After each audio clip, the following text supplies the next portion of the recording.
I'm going to kick things off so I can pass the mic as quickly as possible to Jord, who has created a really amazing presentation. I just got a preview of it backstage. It's not only aesthetically beautiful, which makes complete sense, it's also full of a ton of value. So you're all in for a treat. My name is Sam. I have the pleasure of moderating and helping to host the SafetyWing Ambassador webinar series. We're so happy you're here.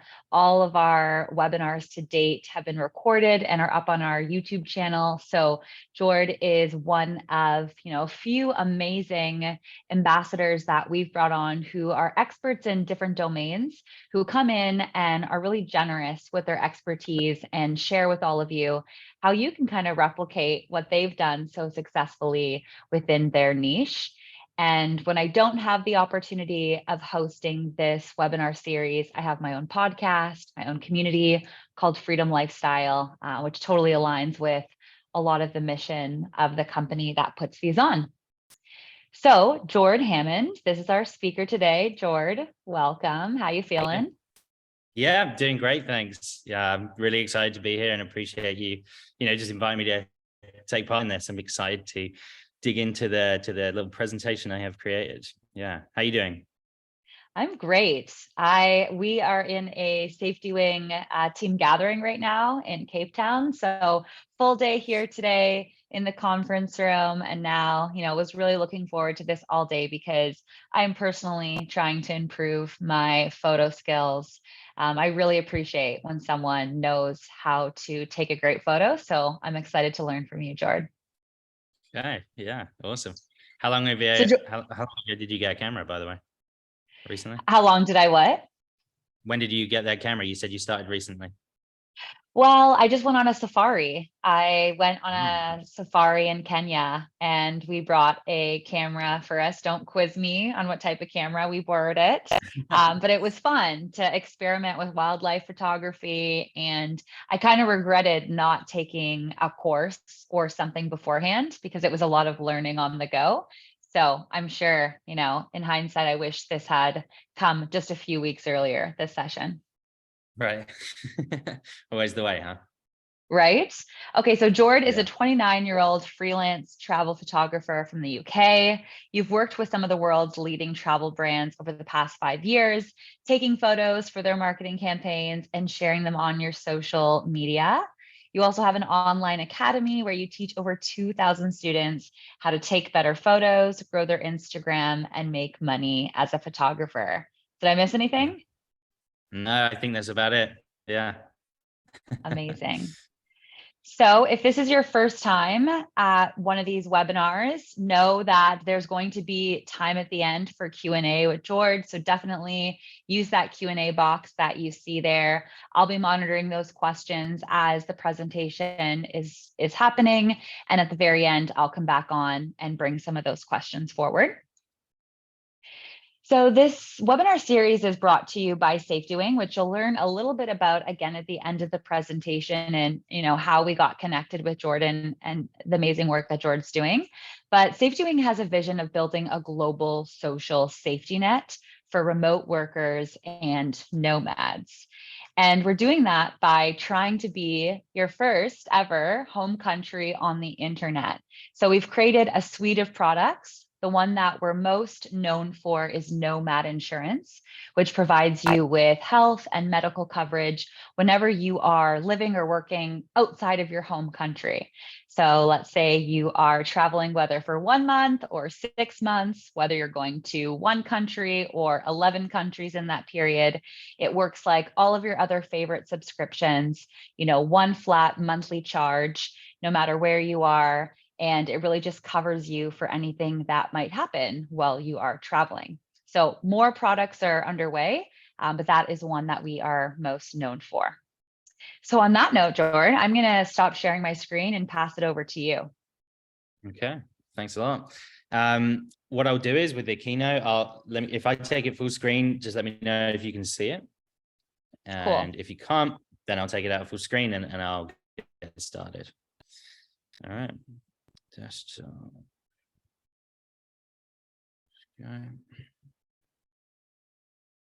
Okay, I think the sidebar will still, let's see, bigger. Yeah, I think the sidebar will still kind of show up, but can you see it in full screen? I see the sidebar, but that's okay. This looks great. And I just put the results of the poll there for you, Jord. So a really good mix. You know, most people are somewhat confident. By the end, I feel like if we polled them again, if you do your job well, which I know you will, we'll increase that number higher up to extremely confident, no pressure. Yeah, no pressure. Here's hoping. Hey, okay. Well, with that, perhaps I'll get started on this. So thanks to everyone for tuning in to today's session, and also thanks to SafetyWing for having me again. Really appreciate it, and I'm excited to kind of dive into this. So as most of you already know, we're going to be talking about some of the secrets to creating stunning travel photos involving composition, lighting, editing techniques, and more. So I guess with that, I will introduce myself. So hey everyone, I'm Jord. I know I've already had a brief introduction, but yeah, I'm 29. I'm from the UK, and I'm currently based in Bali, Indonesia, and I've been a full-time photographer for the past, I want to say 6.5 years now. Yeah, my whole journey started after I moved to China, and I was teaching English there. And I actually bought a camera just before I moved out there, and I quickly realized, whilst I was living there and teaching, that photography was a real passion of mine, and maybe even one of my only passions at that time. And I, pretty quickly found out that this is something that I would like to spend the rest of my life doing. And so I, decided to quit my job teaching, and I pursued that. And many years later, here we stand. But, during that time, I've moved from honestly being pretty broke to fortunately, creating content for some of the world's leading travel, tech, and hospitality brands in the world. Some of them include, Canon, DJI, Marriott Group hotels, different airlines, all kind of things like that. I've also got my online academy. I've been pretty heavily invested in Web3 and NFT, the NFT space in the past 16 months as well. And so, yeah, a lot going on this side, but that's a little bit about me. So you might be wondering, what do my photos look like if you haven't seen them before? Well, before we get to that, this is what my photos used to look like. Some of my first pictures actually from China here. We've got the photo on the left here, which is of my partner Sophia. We've got actually one of my first ever drone pictures. I'm using a drone all the time now. I absolutely love the kind of creative freedom that it offers, but this is one of my first pictures with a drone taken in the UK. And then a couple other pictures from China, close to the city of Chongqing, where I lived. One of a man fishing in a park, and one of the back of my head and half of a cave or a gap in the rocks. I'm not really sure what exactly to call that. But this is what my photos used to look like, when I was just getting started, and very much experimenting with my style and trying to find things that I might be interested in photographing more. And my style definitely changed. If any of you have been photographing for a while and doing it on a consistent basis, you'll know that your style changes fairly often as you go through that process, and that certainly was the case for me. So here's I guess a small example of what my photos look like now, and these are some of my favorite pictures that I've taken in the past. I guess I think the past 2 years I've taken all these pictures, some as recent as a few months ago, and others as far as 2 years ago. But this is kind of what they look like now, and I hope you'd agree they look a lot better as well. So we've got one from Bali here, one of my favorite villages in North Bali, Indonesia, a place that I've had to travel to or drive to, I'd say in excess of 80, 90 times just to this one street in order to get these conditions, which is another component of, taking great travel photos, but we'll get to that a little bit later. We've got a top-down drone shot from Vietnam, another drone shot from Indonesia, with a similar cloud to the first picture. And then, just a shot from a rural village in North Bali. So yeah, that's kind of what my photos look like now, but I think we're going to move on to the kind of cool content of this lesson. And that's looking at what makes a great travel photo. Now, if I had this in some kind of presentation mode, I'm sure I'd be able to bring up each point by point.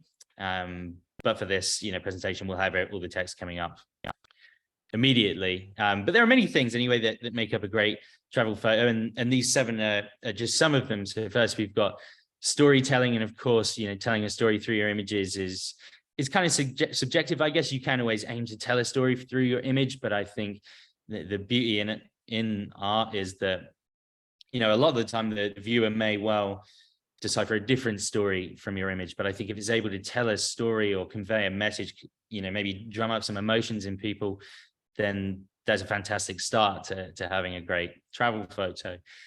We've got a clean composition, and that's something I'm going to talk about in just a minute in much more detail. But I think composition is something often that people who are beginning or just getting started, with photography seem to struggle with a lot. And so that's why I wanted to talk a little bit more about that today. I think having a clean composition is one of the key pillars to creating a compelling image. Doesn't matter if it's, a travel photography, it could be any kind of branch of photography. A clean composition is always key. Third, we've got great lighting. And that can come in, many ways. It could be a very clear sunrise. It could be an hour or two after sunrise when we've got light rays. It may even be a sunset, or when you're shooting, astrophotography at night. So great lighting is also very helpful in, conveying emotions and really creating a dynamic edge to your image. Number 4, we've got an interesting subject. Fortunately, living in Indonesia, I'm blessed with, some of the most interesting subjects I've had the opportunity to photograph, and they're pretty much on my doorstep. And so you'll notice as we go through this, I have a lot of what I'd consider to be interesting subjects in my images. Very lucky to have people like that here. Number 5, we've got unique locations. This is something I try to pride my work on. I'm always looking to, actually, sometimes I will go and shoot things that other people have. I may try to do it a little bit differently, but for the most part, I'm always thinking of how can I find a location that has never been shot before, and that is, as you can imagine, quite difficult. It takes a lot of exploring. It takes a lot of time and patience, and making sure you're getting the right weather for that location and the sun's in the right position, et cetera, et cetera. But having a unique location is really going to help your images to stand out. As well as that, we've got dynamic editing, and this is where you kind of, I know you're able to inject your own individual style into the shot itself, but when you bring that shot back into, your editing tools, be it Lightroom, Photoshop, Topaz, Denoise AI, anything, editing is really, I'd say 50-50 with the photo itself. It's one of the best ways to set yourself apart from the crowd, and also, the way in which you're going to bring your image to life. And then, point number 7, what makes a great travel photo, I feel like I had to mention this, and that is practice, practice, practice. I don't suppose I'll have the opportunity to talk too much today about how important it is to practice, but if you find that maybe you're only shooting once a month, once every 2 months or something like that, and I've had plenty of students who are in that position, you'll likely find that you may not progress as quickly as you'd like to. So finding time, multiple times a week, ideally, where you're able to get out and practice with your camera, is going to be extremely helpful in taking you from wherever you're at now to that next level. And I cannot stress enough how important it is just to get out and shoot and practice different things, experiment with your photography, and you'll be surprised by how much you learn and how quickly you progress on your photography journey. So with that said, I'm going to jump into slide 6, I believe it is, and I'm going to talk a little bit about composition and the importance of composition. And as I mentioned in that last slide just a few minutes ago, I think composition is something that beginners in photography tend to struggle with. There's so much to focus on. Is the aperture correct? Is my ISO right? Is my shutter speed fast enough to capture this subject? And if you hear some banging in the background, that is the cat that we've adopted in our garden, and it looks like it's trying to get in the house. So hopefully she'll calm down in just a minute. So yeah, composition, something that beginners seem to struggle with, but I'm here to help you with that. So I'm going to lay out a couple of rules which you may want to consider when it comes to composition for your photography. So I'll start things off with a classic, and that is the rule of thirds. So we've got This cat. So rule of thirds, really what I'm trying to do, in these images is break my photos up into different sections. So you can imagine with these photos, I think you don't have to sneak past it. My girlfriend is trying to stop the crazy cat. Sorry for that. So in the first photo here, what I'm trying to do is basically, if you imagine these pictures here with a 3x3 grid over them, essentially, perhaps I should have drawn that in, but I think you get the idea. So if you look at this palm tree, that's my one line. Then we've got the mountain on the other side as my other kind of vertical. So we've got the edges of the frames and then two verticals in between, two horizontals going up the image as well. So if we've got this one line as the palm tree, the other line is the volcano going down, and then horizontals might be this line with the farmer and then the line with the top of the volcano. I hope that makes sense. With the second image here, which I took in the desert in the Middle East, again, we've got my subject on this right-hand side line. We've got the top of this dune on the left-hand side vertical line, and then the bottom of her feet, the top of the dunes on that first horizontal, and the top of the clouds on the second. And hopefully now you're starting to see some patterns kind of emerging in these photos, although they're taken in very different places, different colors, different light. That there is a recurring theme of that rule of thirds composition technique. And then, of course, we have this shot on the right-hand side, which was taken in North Bali.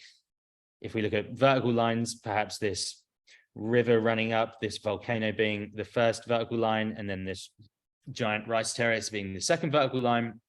As for horizontal lines, this ridge that runs along the volcano, and the second one, perhaps it isn't really there, but it's more so to draw your focus to this foreground here.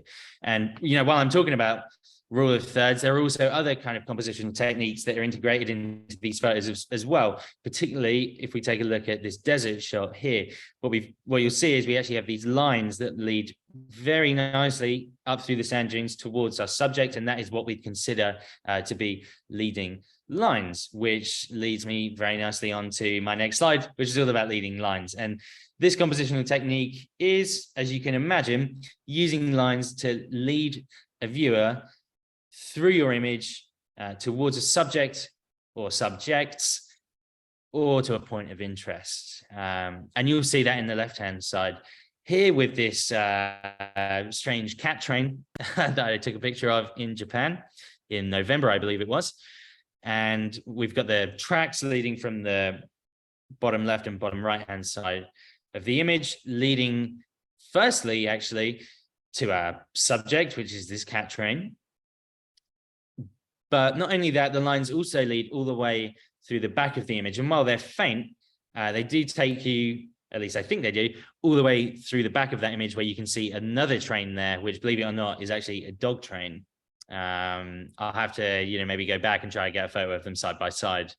But yeah, that's the leading line in that. The second image in the middle, taken at Shiprock, New Mexico in the US, is perhaps the most obvious leading line of them all. We've got this ginormous ridge. You may be able to, I'm not sure how good the quality is, but you may be able to see the cars down there, those little specks in the white dirt, to kind of give you an idea of how vast this place is. I actually had to fly my drone about 3 kilometers away, and we've got this ginormous leading line, taking the form of this ridge through the middle of the desert all the way to this peak at the very back.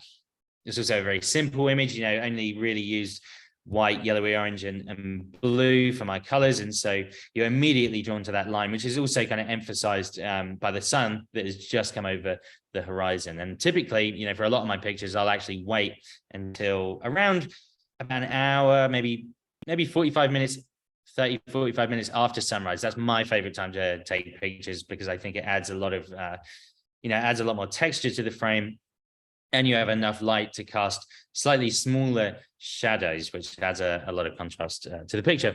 And then in the last photo we have here from Mount Fuji, the leading lines, of course, now being the lanterns, or the street lamps, taking you all the way through that street, and the street taking you kind of through there as well, which are leading you towards the car. But then these street lamps, as I mentioned, they are leading you towards that kind of giant compressed Mount Fuji. And for anyone that hasn't experimented with compression, or using a longer focal length, I definitely recommend it the next time you kind of head out and want to take pictures. If you've got something ginormous in the background of your image, and perhaps you can find a smaller subject that can, fill like the foreground of that frame, it's a very what I consider to be a really effective technique in creating a great and very, I don't know, just a compelling image.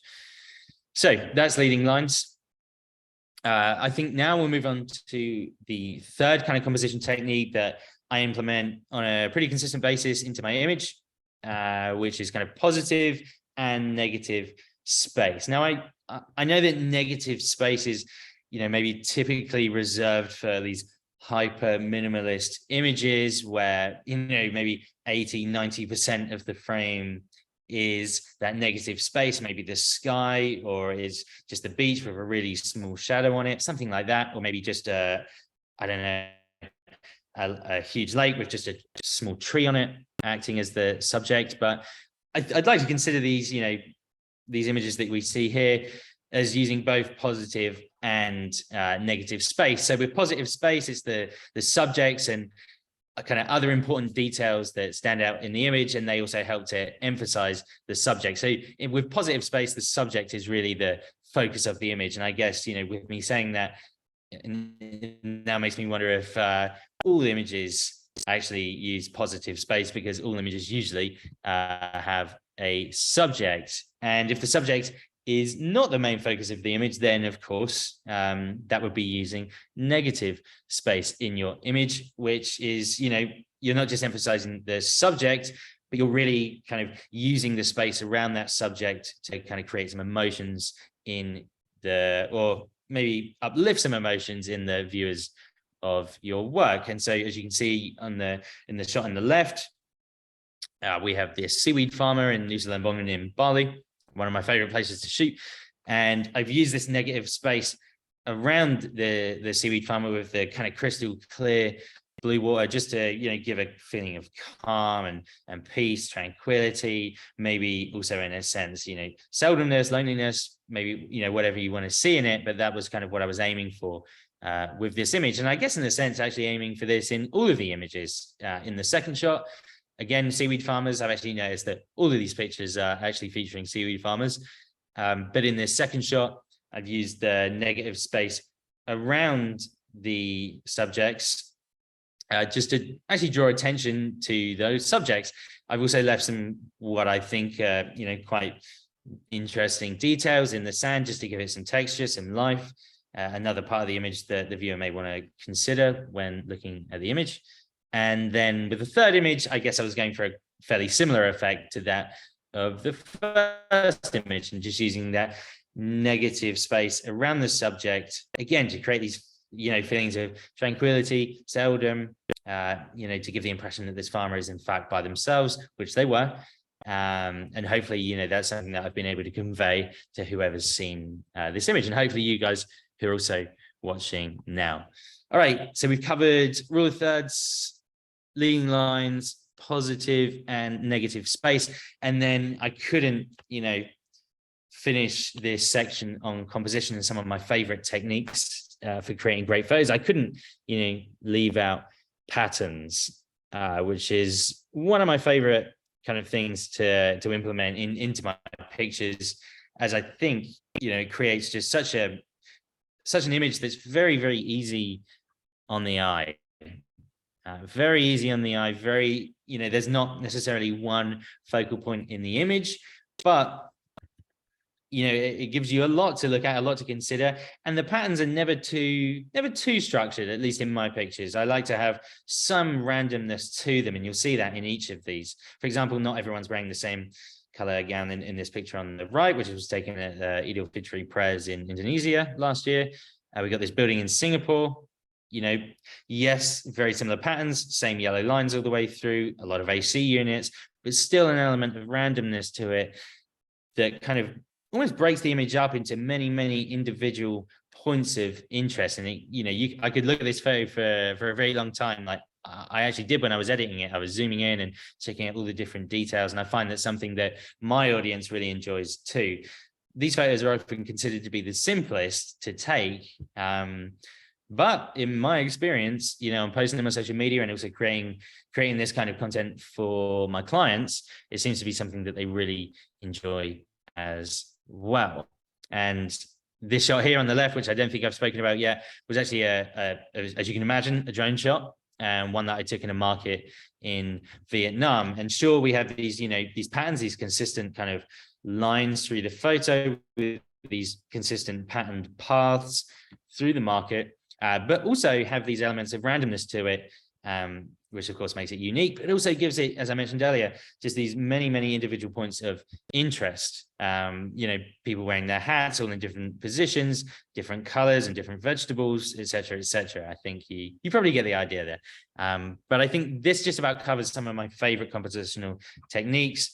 Of course, there are others. Maybe you'd want to consider something like using symmetry in your images, which I guess, you may claim that the second image has here, or maybe creating a frame within a frame, or using natural frames to frame your subject is another great way of composing images. But these are some of my favorite ways to do it, and actually some of my most commonly used techniques when I'm creating my images. Okay, so that's composition. Now we are going to talk about lighting and the importance of it in creating compelling images. I can imagine some of you guys have been out to, maybe a particular place to take pictures, and you've been there on both a really crappy day where the weather's terrible, maybe it's completely overcast, and I'm sure you've also been there on when there's a burning sunset or a very clear sunrise, and you get a different feeling, not only when you're there, but also when you're showing this image to other people. It drums up a different feeling in them.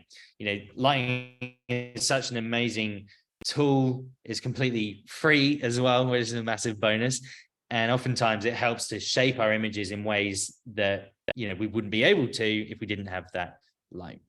So let's move on to a couple of shots here and maybe talk about how the lighting impacts these photos so greatly. And what I'm going to do is I'm going to start with the image here on the left, and I'll move my way to the right, as I've done, I think, in every other slide so far. So we've got this lady, and this is in North Bali. This lady was making her way to work, I think. I spoke to her in the very little Indonesian that I know. And this was taken about, I think, 30 to 40 minutes after sunrise. Like I mentioned earlier, one of my favorite times to take pictures, as I get to shoot with the golden light, and then I get to move into kind of scenes like this. So the lighting is, really so impactful here because, if I didn't have the sun, then, I wouldn't, the subject wouldn't be kind of illuminated on its sides. If I were able to zoom in here, you'd see that it kind of has a light halo around this basket on her head. But not only that, I mean, quite obviously, I have these just ginormous light rays pouring through the trees, which is something that's very common in the mountainous areas of Bali, and maybe where you live too, when you have these very cold climates, and then you've got the sunrise coming up. If you have a lot of moisture in the air, maybe some mist, maybe someone's burning fires, which is kind of common in Indonesia, you'll often get these incredible kind of light rays pouring through the trees, which make for, a really, really impactful photo. As I was saying, if I didn't have that light, well, then I probably never would have edited this picture, to be quite honest. But having it, I think, just really made it come to life, brought a lot of color into the scene as well. As you can see, it's illuminated this part of the grass. It's brought life to these leaves in the side of the frame, and also, illuminated our subject as well. On the second image, this was taken in Nusa Penida in Bali. Maybe some of you have seen this picture before, or, perhaps you've seen, similar images over on Instagram or whatever social media platform that you use. But the light here does an amazing job in, again, bringing this photo to life. Having that kind of late afternoon sun has brought a lot of light into this frame. It's given me some shadows on these ginormous waves. The shadows, also kind of amplify the fact that these waves are actually pretty big. If you didn't have the shadows, perhaps you wouldn't get the sense that these waves were as big. With the subject, it gives us that shadow, which has worked really well as the subject is running away from the waves through the sand. And generally, it's just added a lot of room for kind of emphasizing texture and dividing the kind of colors in the image as well. Not even, just in separating the colors, but in the individual colors themselves. Instead of the water being all one shade of blue, it's really brought out the brighter areas of the water on the kind of crest of that wave. And then it's much darker as the water gets a lot deeper back here. Okay, with the third shot, hopefully you're all still following along, by the way. I hope this is all making sense. With the third image, the light is everything in this image.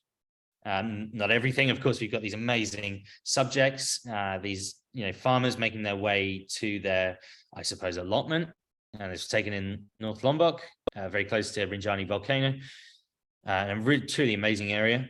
But we've got these farmers in the foreground. Fortunately, also got this this background behind them, which nicely separates the subjects from the rest of the frame, as it's pretty desaturated, quite grey. But we've got the light hitting that. We've got the light also, which I think is the most important part of this image, which is illuminating, the ridges in the background. If I didn't have that light in the background, then the hills would be very flat. We wouldn't have these shadows in all these green plants in the foreground as well. And again, like in the other two images, it's just introduced a whole lot of contrast.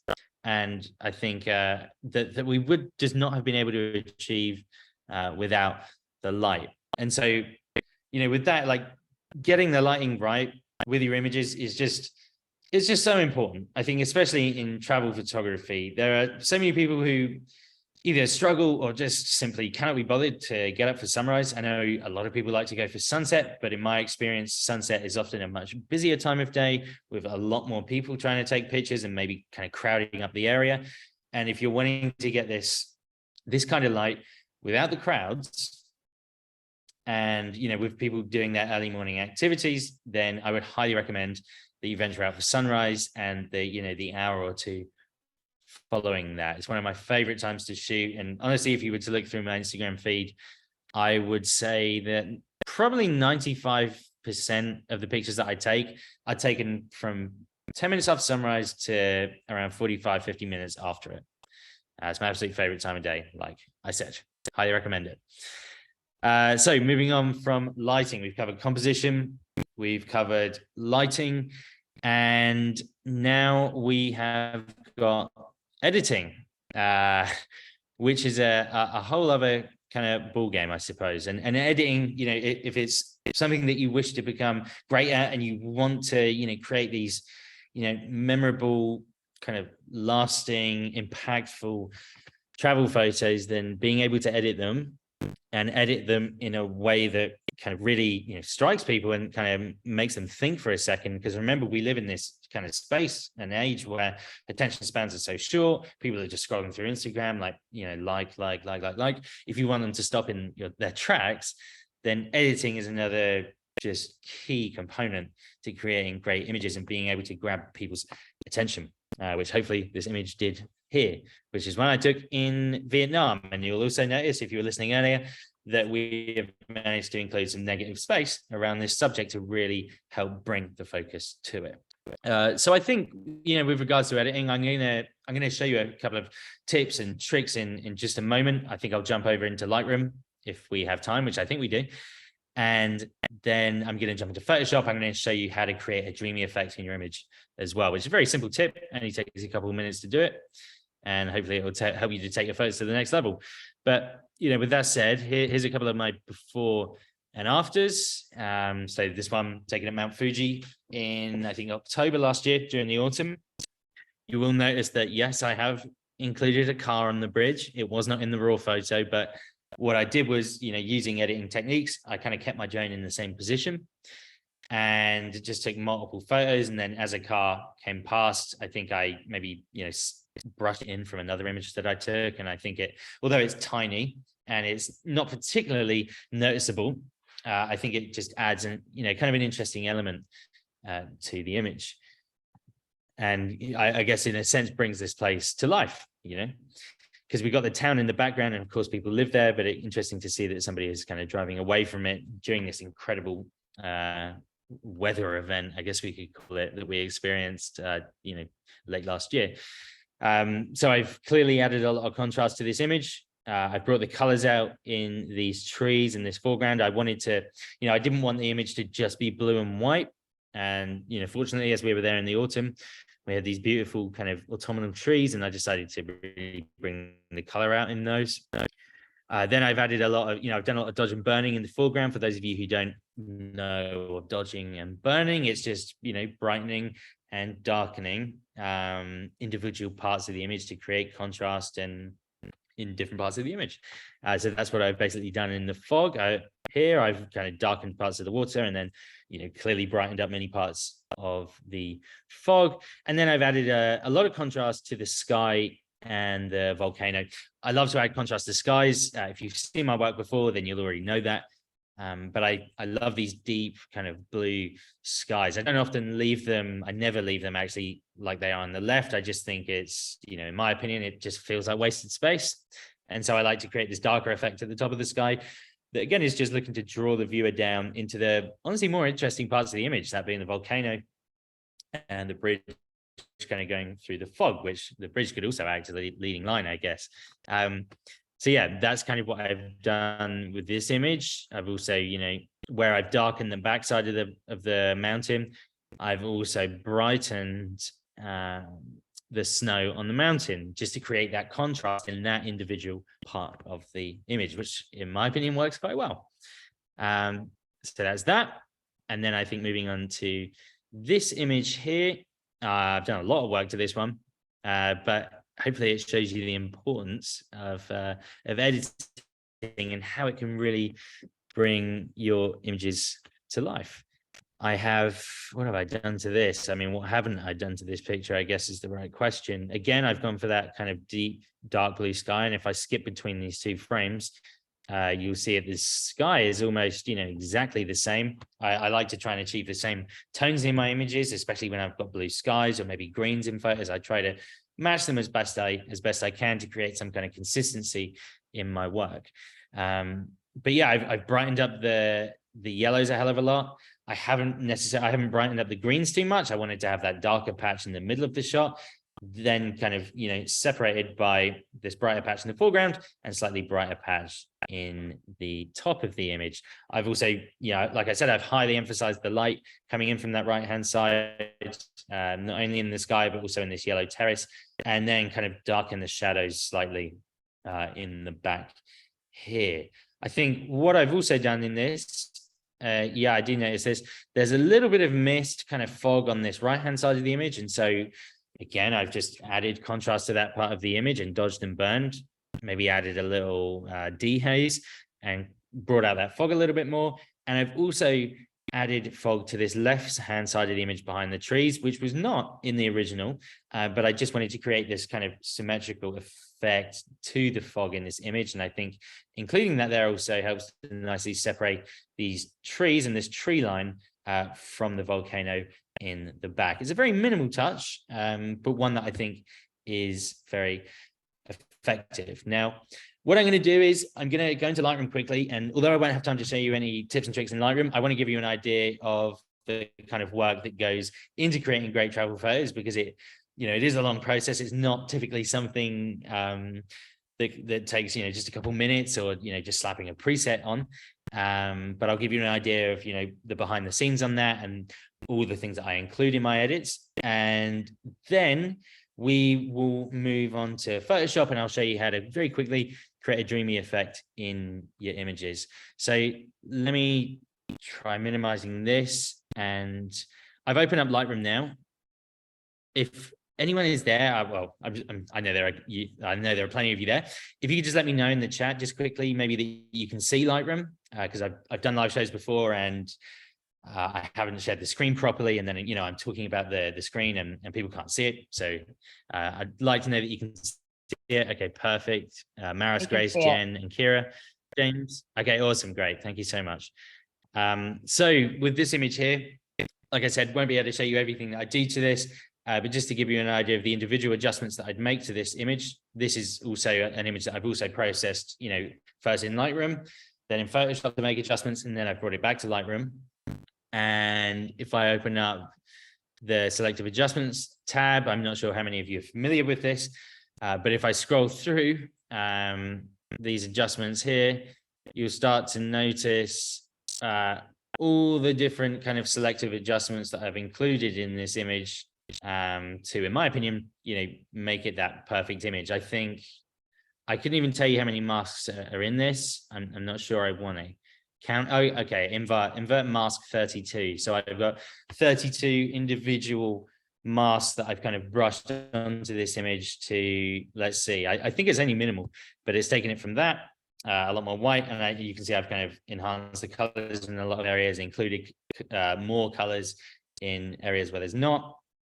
I've also played around with the colors here just a little bit, and also played around a lot with the kind of sharpening tools just to finish this image off. But honestly, if I had to tell you how long this image took me, I couldn't tell you exactly, but I'd say I quite gladly probably spent 6 to 8 hours kind of editing this, which is I didn't mention it earlier, but is another key part of creating great images is just enjoying the process, and I think being willing to spend time with your images until you're fully happy with them. It doesn't mean you have to spend 6 to 8 hours in your images. That is not at all necessary, and probably something that may well hold me back to some capacity, but I really enjoy doing that, and I think I find it cathartic in some way, and it helps me to learn more about my process and maybe how I want to, I guess, change my images as time goes by as well. Okay, so we quickly looked at Lightroom, but now we're going to look at the dreamy effect. And yes, I got you. So I'm going to load up Photoshop. I'm going to show you exactly how to create this. So we've got this image from Lake Kawaguchi in Japan. This was on the same morning as the shot I was just showing you a minute ago, with the bridge crossing over the lake with Mount Fuji in the background. This was taken, I think, about 20 minutes, maybe 20 minutes or so before I took that drone image. And we've got this gentleman on the boat kind of rowing back to shore. This, what I think is some kind of tourist boat that kind of takes you over the lake. It seems to have a German name, not quite sure why. And then the sun kind of breaking over that hill line in the background, which is illuminating the fog on the right-hand side of the image. This is one of my favorite images from the trip. And yeah, I'm going to show you how to create the dreamy effect on this. You may have noticed, maybe some of your favorite photographers or photographers on Instagram will often create this very soft, ethereal, dreamy effect. And this is pretty much how you do it. So with your layer 1 selected here, what I'm going to do is just duplicate that. So you can press Command and J, or, if I name this original just for the sake of this, and then we're going to duplicate this layer, and we're going to create our blurred dreamy effect on that layer, and then reduce the opacity basically, just so it's not the full 100% effect. Otherwise it looks a bit crazy. So with your original layer, you just want to right click. You're going to head to duplicate layer, and I'll call this dreamy effect created. Okay, great. Now I'm going to have to hide these floating meeting controls. Okay, great. Then basically what you want to do is go to filter, go to blur, and then you're going to go to Gaussian, or Gaussian, I've heard it called, blur. Gaussian blur. We'll stick to that for now. So click on that. Then what I'll typically do is I'll just match the pixel radius to that of my camera. I'm using the Canon R5, which is a 45 megapixel camera. And so I'm going to set the radius to 45. Like I said, this will depend on your camera's megapixel. If it has a 20 megapixel kind of sensor, then you want to have 20 pixels as your radius. If it's 60, then you want to have 60 pixels as your radius. But I'm going to set it to 45. I'm going to press OK. Okay, so now we've got this very blurry image. Doesn't look great, but I can assure you it will in just a moment. What you're going to want to do next is open the Adjustments tab. Go to Levels. So just create a new Levels Adjustment layer. Before we do anything here, I'm just going to clip this Levels layer. I know for anyone that might be new to Photoshop, this might be a bit difficult, but perhaps there'll be a recording of this session and you'll be able to watch it again if you kind of missed anything.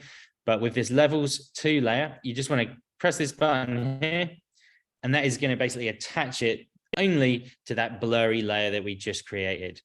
Now we're going to kind of adjust the levels. What I'll typically do, when I'm creating this dreamy effect, also known as the autumn effect, I'm just going to move this right-hand side slider until my whites in the image, as you can see from the sun here, are pretty much, glaring like phosphorus white. And then I'm going to move my mid-tone slider until I have what looks like, parts of my image that are pitch black. Looks to be the way in the ground here, and maybe also in the subject on the boat, and maybe the shadows of this other boat here. Okay, so we've done that. Now select that dreamy effect layer, and you just want to reduce the opacity, and that's this slider here. You can either, type in a number like 20, or you can simply click on opacity and slide that down. So if I slide that all the way down to 0, you can see there's nothing there. Maybe I can type in 30. And that should give you, a pretty staggering difference compared to that original layer that we just started with. And if I turn this layer on and off, maybe I zoom in a bit, you can see the image is quite nice and sharp. And, I actually like how this looks. But then when we add the dreamy effect, it, of course, makes the image look a lot more dreamy. And I think really works well with the conditions that I had on this morning. So that's the after. That's the before, and that's the after. If it is that maybe you want to brush parts of this out, and I'll quickly show you how to do this, all you want to do is just click this button here when you've selected your dreamy effect layer, which will create a layer mask. You'll select the brush here, make sure it's on black. If it's on white, you can just click these arrows or double click that to open up the color picker, but make sure it's on black. Then we're just going to increase the size of the brush, and maybe we want to remove it from our subject because, we kind of like that our subject was quite sharp. And then I'm just going to, just gently brush over my subject.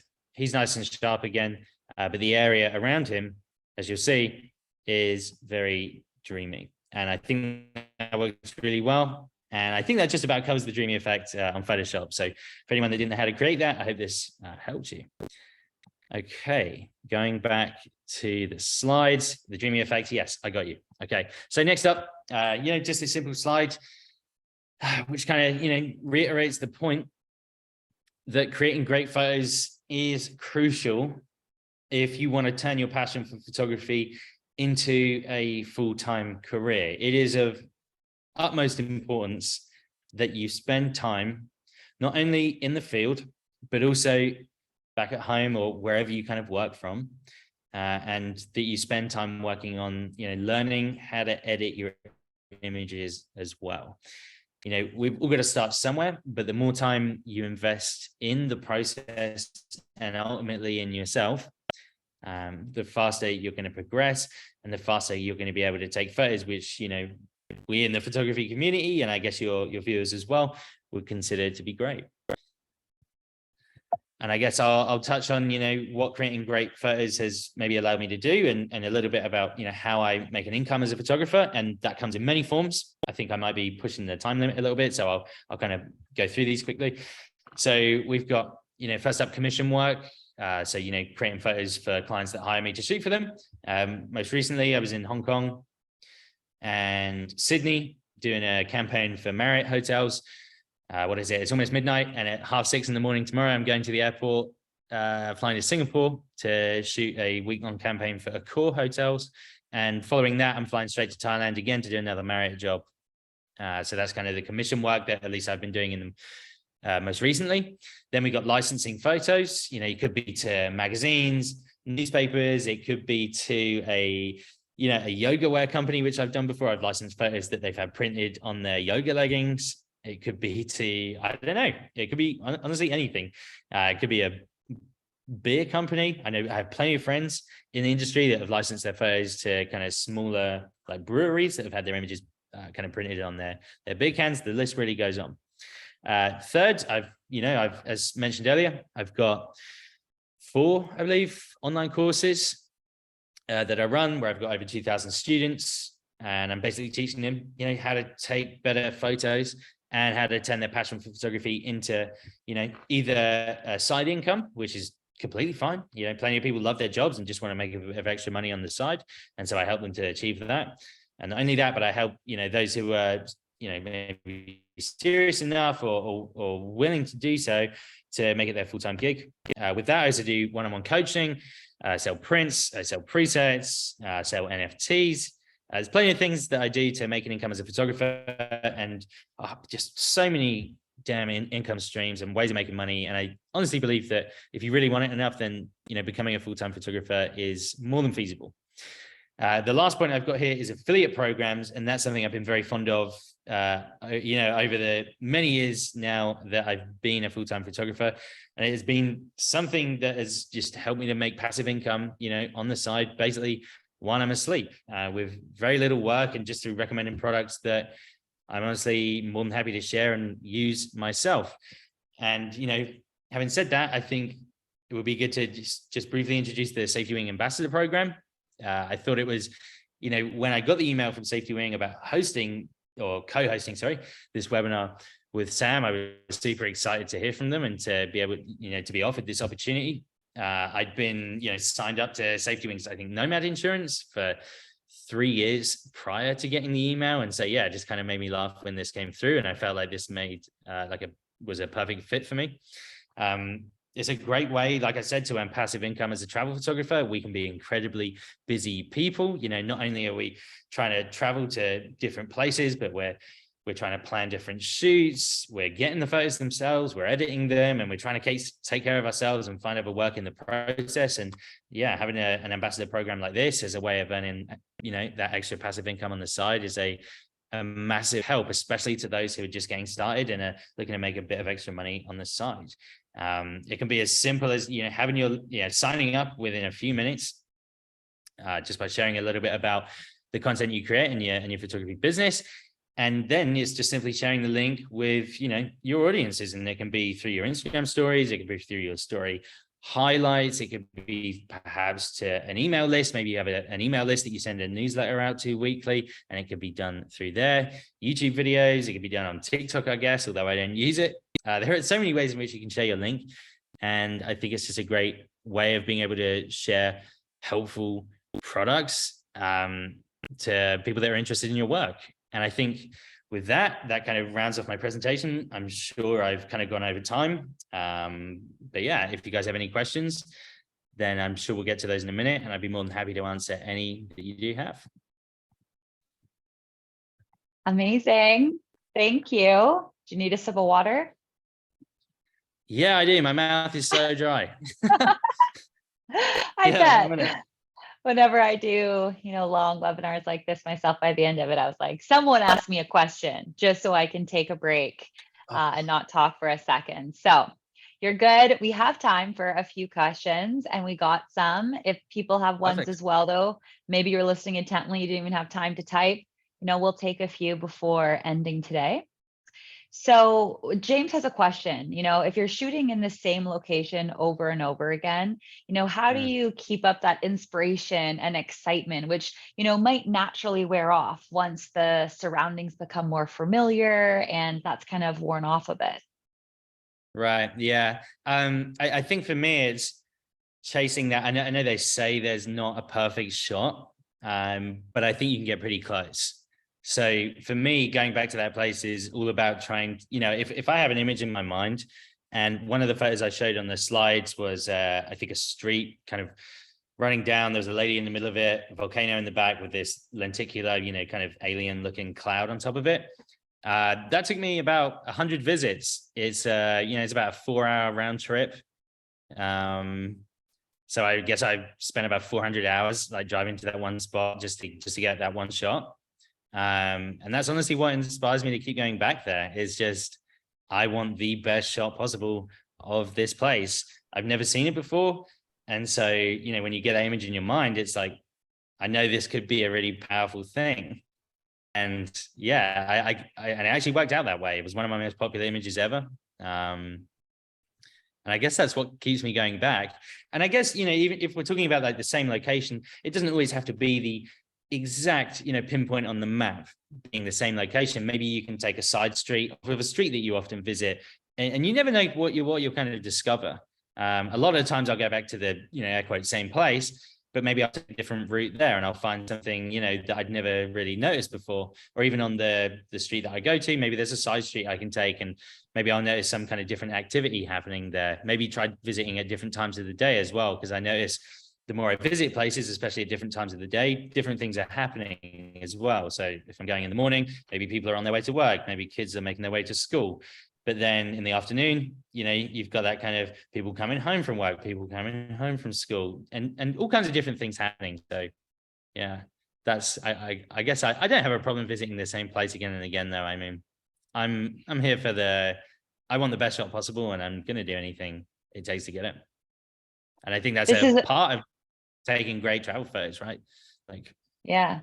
As that someone persistence. asks kind of like a different angle on a similar question. So in this scenario, you know, you had that benefit of going back and maybe improving the shot and getting the best shot from that place.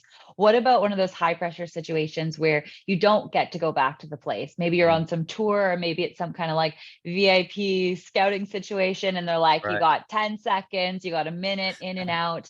Like, any tips for those high pressure situations where you only got one shot to get the shot? Yeah, I mean, focus on your composition. If you have a seriously limited amount of time, then I would try to just focus on the composition, if anything, because as I mentioned earlier, and it's kind of why I brought it up first. I think if you're going to focus on anything, especially when you're just getting started out or it's a high pressure situation, then think about the composition. Like, try to place your subject in a part of the frame that makes sense, where it kind of separates them from everything else. If it's just of a landscape, then just think about the composition. Like, yeah. That's what I'd say, but hopefully you'd have longer than 10 or 15 seconds when you're in a place. Okay. Yeah. That's so funny you say that. That was basically the only photography tip that I knew was about the rule of thirds. And I told my partner that Okay. during our safari, because I kept looking at the photos he was taking, and the lion would just be right in the middle of the photo. I'm like, don't you know you're supposed to kind of have this like grid? He's like, I've never heard of it. I'm like, oh, everybody knows that. So I can't wait to tell him that that was like the first tip.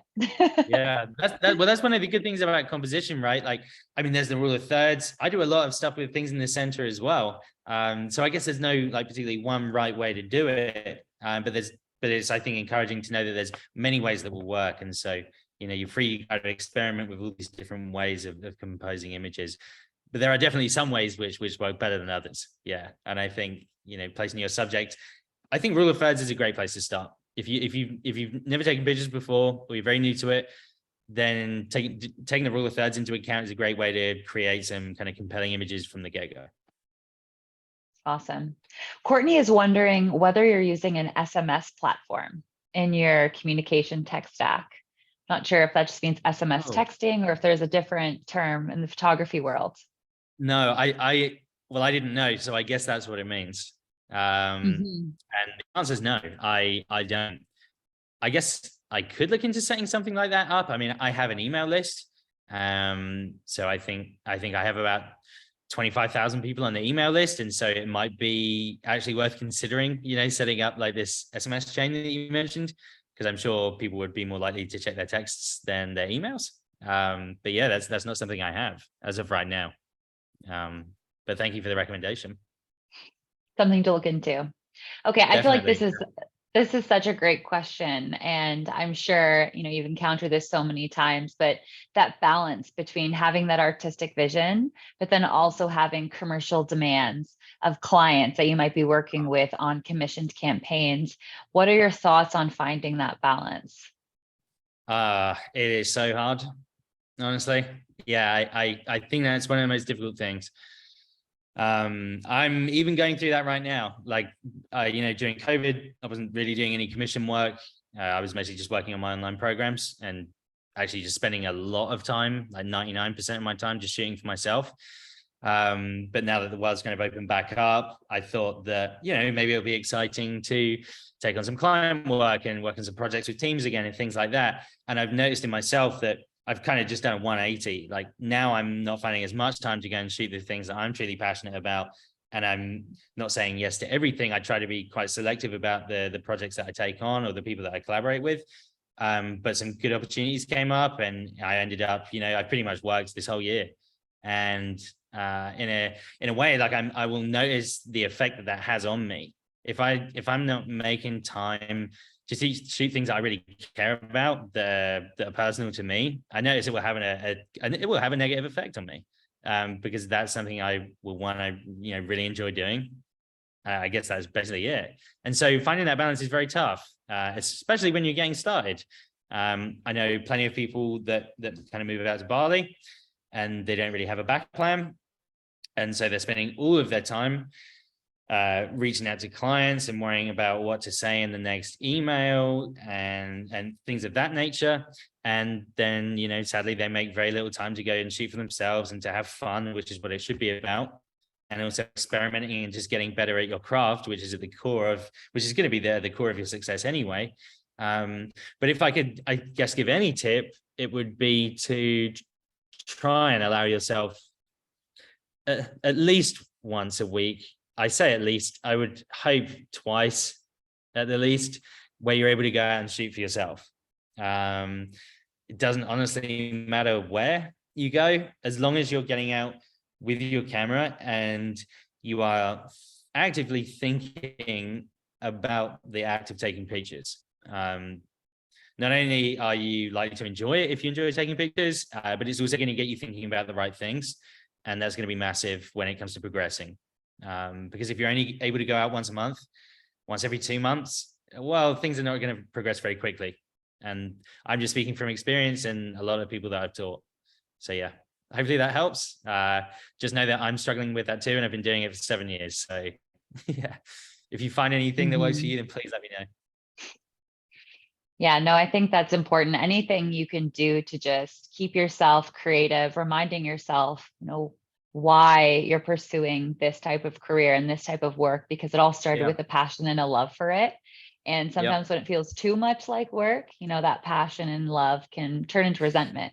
So I think that's a really great practical tip. Just a numbers game. Make sure you're out there at least a couple times a week and doing it for yourself. So what about the business side of your own prints and, selling prints? That is a revenue stream that a lot of photographers pursue. How do you know when a photo is good enough and strong enough to sell as a print? And then just any best practices for marketing prints? Yeah. Okay. So, I mean, if I'm being honest, prints is not something I massively focus on. But I think if you were to spend more time on it, it's something that you could probably make decent money with.